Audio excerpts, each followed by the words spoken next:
Olá, pessoal do primeiro ano. Como é que estão vocês, gente? Espero que estejam todos muito bem, conseguindo aí fazer todas as suas atividades escolares e conseguindo também acompanhar os nossos estudos aí. Gente, muito bem. Começamos aí a terceira e última semana do ciclo 1 do quarto bimestre, galera. E hoje o nosso objetivo é falar com vocês sobre a colonização da América Portuguesa. E eu quero compartilhar com vocês, então, a projeção que vai nos ajudar a acompanhar aqui a nossa aula, tá bom? Então, está aqui para vocês aí. Espero que venha ajudar, certamente, dentro do andamento de nossa aula e essa projeção. Gente, lembro sempre das nossas obrigações semanais, nessa semana 3, além de assistir a videoaula, peço a leitura das páginas 45 a 53 do capítulo 3, tá bom? E também peço para que vocês façam as atividades nas páginas 54 e 55. Na sexta, estarei lá no fórum e na sala virtual para tirar suas dúvidas e também para acrescentar algo mais ainda que vai nos ajudar na formação aí do nosso conhecimento, tá bom, gente? Então, por favor, acompanhe conosco lá a sala virtual e também participe do fórum. E a gente está baixando bastante nota porque não está conseguindo todas as notas aí só na produção acadêmica, precisa participar do fórum também, tá bom? Então, vamos em frente falar um pouquinho a respeito da colonização portuguesa. Bom, gente, da expansão marítima portuguesa nós já falamos anteriormente, então não tem por que eu ficar aqui realmente, né, novamente falando sobre todos os passos dos portugueses até chegar, por exemplo, ao nosso país aqui. E a expansão marítima portuguesa, como nós já estudamos, realmente ela foi motivada por diversos fatores, não foi um único, mas diversos fatores. E algumas coisas que facilitaram isso foi a sua própria posição geográfica, também eles foram o primeiro Estado moderno a se consolidar politicamente, organizando-se politicamente, agora eles poderiam investir em outras áreas, e também, né, o próprio papel da Escola de Sagres, que possibilitou a eles aperfeiçoar cada vez mais os seus conhecimentos na área náutica, na área geográfica, entre outras coisas. Então, isso nós já vimos, e vamos, né, lembrar que realmente os portugueses eles saem, seu empreendimento inicial era em busca da Índia. Então, para isso, o desejo deles era contornar a África. Então, diversas incursões foram feitas ao redor da África, até que chegassem realmente a contorná-la em 1488 com Bartolomeu Dias, e em 1498 Vasco da Gama chegará nas Índias. No nosso caso aqui, em 1500, nós temos a chegada, então, de Pedro Álvares Cabral, começando, então, o processo de colonização do nosso país. E foi exatamente assim que, né, nós começamos e falamos ali. Anteriormente, interessante, gente, que as expedições, elas eram compostas de uma ou duas, no máximo 3, aí caravelas, no máximo, anteriormente. Mas a partir de 1500, próximo a 1500, por causa especialmente da rivalidade já das nações tardias que estavam chegando aí, começaram-se realmente a melhorar ou aumentar estas, né, expedições. As embarcações eram também munidas de canhões e de mais armamentos, transportavam até 3.000 homens que estavam preparados até tanto para negociar como também para combater qualquer situação de confronto. É nesse contexto que nosso amigo aí Pedro Álvares Cabral, ele sai do Rio Tejo, lá em Portugal, no dia 8 de março de 1500, né? E com essa frota armada aí composta de 13 navios, gente. 1.200 homens, veja só que não era pouca coisa. Às vezes a gente fica com aquela mentalidade que era um naviozinho só, o pessoal ali já morrendo de tédio e de repente alguém acha a terra, né? Mas não era, era um grande empreendimento. Serão 13 navios, 1.200 homens. E aí, no dia 22 de abril, ele vai avistar as terras aonde aportou e se chamou de Porto Seguro. O primeiro lugar a ver ali foi o Monte Pascal, justamente no dia 22 de abril, que era o domingo de Páscoa. Por isso, chamou aquele lugar de Monte Pascoal, né? E, então, estava descoberto o território que ele vai chamar de Porto Seguro. Desculpa, vai chamar de Ilha de Vera Cruz, perdão. E depois, ele, convencido pelos seus capitães, de que se tratava de uma porção de terra continental, vai rebatizar como Terra de Santa Cruz.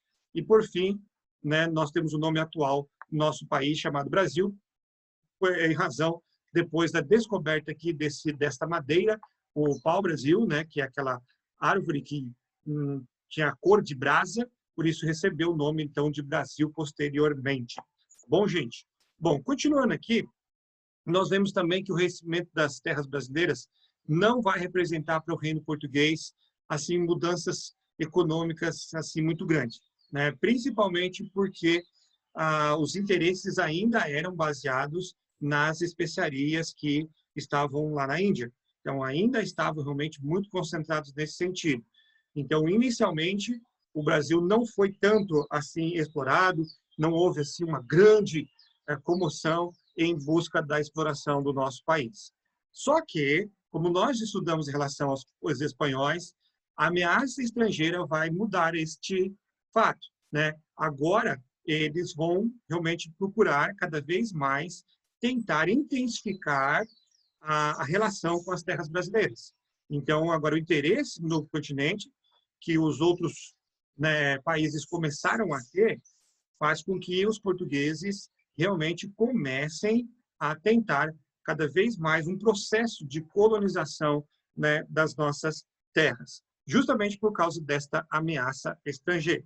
Bom, gente, por volta de 1530 é que nós vamos ver, veja só, a partir de quase 30 anos depois da descoberta, é que nós vamos ver realmente que a coroa portuguesa vai tomar uma decisão de oficializar esta colonização. A primeira providência aqui foi enviar uma expedição que foi comandada pelo nosso amigo Martim Afonso de Souza. Nessa expedição, ele vai trazer aproximadamente 4.000 pessoas.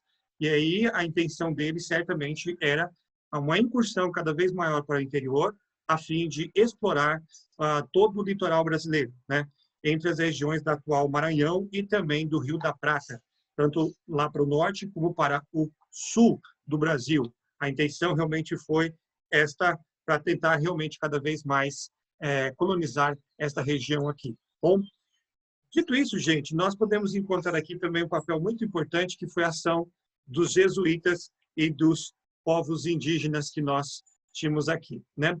Aqui nessa ilustração nós temos o famoso padre José de Anchieta. Esse padre, ele era contrário, né, à escravização indígena, e essa né, pintura, ela retrata um pouco, né, lógico, uma idealização do padre, do seu contato com a natureza. Mas esses padres foram muito importantes, né, com o início da efetiva colonização portuguesa no Brasil. A escravidão indígena ela se tornou um meio para garantir o emprego e mão de obra farta na colônia. Mas é nesse contexto que entram os jesuítas. Eles vieram para o Brasil acompanhando a comitiva do primeiro governador-geral, que é o Tomé de Souza, em 1549. Nós vamos falar um pouquinho a respeito disso mais à frente. E liderados pelo padre Manuel da Nóbrega, os jesuítas receberam autorização para a catequização dos nativos. Inicialmente, essa catequização foi feita de maneira mais pacífica, até que realmente o primeiro bispo no Brasil, que foi o Pedro Fernando Sardinha, aprova uma catequização mais rígida, até forçada, se necessária, dos indígenas. Os jesuítas, gente, eles vão criar os aldeamentos, onde vão reunir grupos indígenas que eram explorados para o trabalho agrícola. Era uma forma de escravidão, praticamente, né? Eles criavam também animais, faziam artesanato e faziam intercalados com as atividades religiosas e com a catequização. Porém, então você já percebe os primeiros passos até de uma certa domesticação desses indígenas. Como consequência, os padres jesuítas passaram a se indispor até com os próprios colonos, que constantemente se enfrentavam e escravizavam os indígenas. Em especial, nós vamos ver mais à frente, com os bandeirantes, né, que tinham a intenção de capturar esses indígenas para vendê-los como escravos. Bom, o objetivo, certamente, dos aldeamentos era mais do que religioso. A gente percebe isso, né? Tinham como finalidade também submeter e aculturar, né, ou domesticar esses indígenas aí. Um outro grupo que atuou aqui no Brasil também, os capuchinhos, uma ordem religiosa franciscana, vai também criar esses aldeamentos para conversão e civilização dos indígenas. Mas, realmente, com certeza, os jesuítas foram o grupo mais importante aqui dentro do nosso território brasileiro, até em 1759, quando eles foram expulsos do Brasil por interferência em questões políticas do nosso país. Bom, na administração colonial, nós podemos entender o seguinte, gente, não foi fácil justamente essa questão de colonizar as terras brasileiras pelos portugueses. A tarefa era muito complexa. Por quê? Primeiro, porque não havia notícias realmente, né, de metais preciosos no território brasileiro. E isso, né, fazia com que não havia tanto interesse nesse sentido. E segundo, né, o investimento agrícola que deveriam fazer não foi fácil inicialmente. Inicialmente, pensaram-se especialmente na cana-de-açúcar, porque já tinham experiência com isso, e também por causa dos altos lucros que possibilitavam a criação, né, o cultivo, perdão, da cana-de-açúcar. E foi justamente isso que eles fizeram, né? A estrutura política administrativa também foi uma preocupação deles. O que fazer? E aí que nós vemos justamente esses primeiros passos na administração colonial. Dom João III, o rei de Portugal, ele vai dividir o território brasileiro em 14 faixas de terras denominadas capitanias hereditárias. E ele vai fazer o seguinte, ele vai doar a 12 donatários, isso vocês já fizeram a conta, certamente, tem 14, 12, isso quer dizer que alguns donatários receberam mais de uma capitania. E esses donatários, eles eram membros da nobreza portuguesa e eles recebiam da coroa o direito de explorar as capitanias em troca de povoar, defender e tornar lucrativas essas terras. Eles eram, na verdade, gente, administradores da terra e não donos dessas terras. Como eles vão receber essa autorização? Através da carta de doação. São os primeiros documentos que nós temos notícia aqui realmente no nosso país, são esses dois, a carta de doação e também a foral. O que é a carta de doação? É a permissão do Estado português, da coroa portuguesa, que vai transferir ao donatário essa possibilidade de colonizar aquela terra ali, né? E fazê-la dela algo lucrativo. E temos a foral também. A foral seria os direitos e os deveres do donatário como administrador daquela região. Bom, eles vão criar as famosas Sesmarias, que eram essas terras doadas, para que pudessem assim ser cultivada ou cuidada por outras pessoas. Algumas dessas sesmarias vão se transformar posteriormente em engenhos de açúcar. Legal? Gente, importante ressaltar também aqui, nosso livro até menciona isso, que estudos recentes mostram que as capitanias hereditárias foram organizadas segundo esse mapa que nós temos aqui. Diferentemente daquela que nós vimos lá no 7º ano, onde todos estavam aqui na horizontal, mas é mais provável que as do norte estavam na vertical. Tá? Então, é um estudo novo que tem se feito aí, e agora realmente estão mudando um pouco mais esse estudo que nós vimos no passado, que eram todos aqui na horizontal. Bom, falando ainda sobre essas capitanias, as únicas que tiveram sucesso foi São Vicente e Pernambuco. Então, o desafio da colonização também não foi fácil nesse sentido, porque somente 2 vão dar realmente os lucros necessários. Por quê? Por quais razões? Gente, diversos fatores. O próprio espírito empreendedor de seus donatários ajudou nesse sentido. A produção de carne-de-açúcar e a proximidade com a metrópole fez de Pernambuco uma uma capitania hereditária bastante lucrativa. Já de São Vicente foi porque, já que o clima não era tão favorável, o solo também não era tão favorável ao cultivo de cana-de-açúcar, eles foram para outros empreendimentos, como a criação de gado e, posteriormente, até captura de indígenas para escravizá-los. Certo, gente?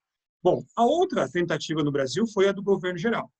Então, como houve o fracasso da maioria dessas capitanias, a coroa portuguesa, então, estabelece um regime político que vai ser conhecido como governo geral. No governo geral, a gente tem que é o seguinte, né? Adotar um sistema aqui de governo centralizado, onde todos seriam submissos aos donatários, ao administrador. O governador-geral, ele era um nobre escolhido pela monarquia portuguesa para fazer valer os interesses econômicos metropolitanos no território colonial, aproximando e ampliando a participação do Estado português em negócios do Brasil. Em outras palavras, seria um vice-rei aqui, alguém que centralizaria toda a administração em si do Brasil, diferentemente das capitanias que eram assim divididas, né, descentralizava o poder entre esses vários donatários. Agora não, há uma centralização geral em uma pessoa. O primeiro governador-geral brasileiro foi Tomé de Souza, como nós já mencionamos lá.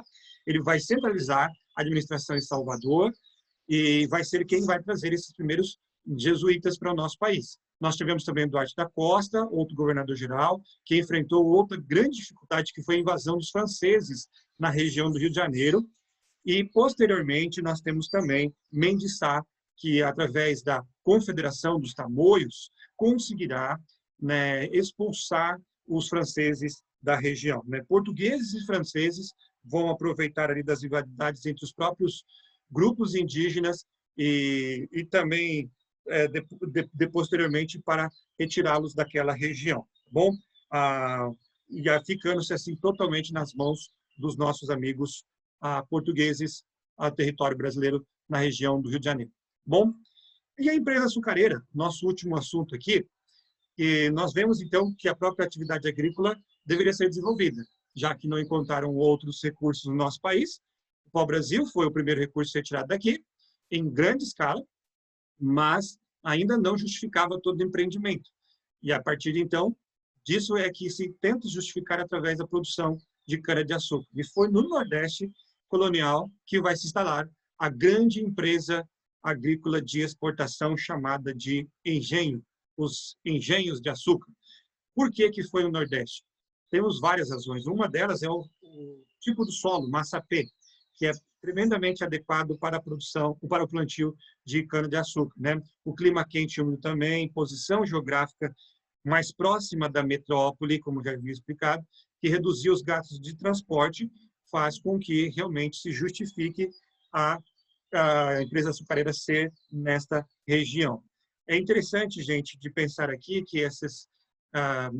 eles eram centralizados justamente na figura do engenho. E nessa ilustração que está atrás de mim, está aqui para vocês, do Franz Post, nós vemos aí justamente um grande engenho. No fundo aqui, nós temos a moenda, a casa da onde, né, era feito a casa de engenho, onde estavam todas as peças responsáveis pela produção definitiva do açúcar, do melaço de açúcar. Né? Tem a moenda aqui ao fundo, as caldeiras, entre outras coisas utilizadas para o processo de fabricação do melaço. Mais acima você vai encontrar lá a casa grande e embaixo aqui a senzala, que eram as grandes construções desses engenhos. Só que a gente não pode certamente, né, agora minimizar essas relações sociais apenas a isso, né? A casa grande do senhor, a senzala dos escravos e aqui o lugar de trabalho deles. Então, foi um longo e grande processo, né, complexo, perdão, de estrutura social, que até hoje, até os historiadores estão estudando muito sobre isso, falando a respeito desse assunto, né, dos relacionamentos, especialmente do senhor com o escravo. Alguns colocam os senhores como os senhores de engenho como pessoas assim que centralizavam poder muito importantes em toda a região, e outros dizem que não, eles não estavam abaixo da administração colonial. Então, não temos ainda uma certeza a respeito disso, são motivos de cada vez mais estudos nossos. Mas aqui nós vemos a representação desse grande engenho de açúcar. Bom, os engenhos do Brasil, gente, colonial, eles eram estruturas bem complexas, como eu falei para vocês, e a metrópole portuguesa destinava quase toda a totalidade dessa produção à exportação, como é no sistema plantation, né? Grandes propriedades de terra, onde produziam a cana-de-açúcar e levavam para exportação, utilizando-se especialmente na mão de obra escrava. Bom, gente, então nós vamos ficar por aqui. Quero agradecer a vocês aí pela sua atenção até aqui. E se tiver qualquer dúvida, por favor, me procura. Grande abraço.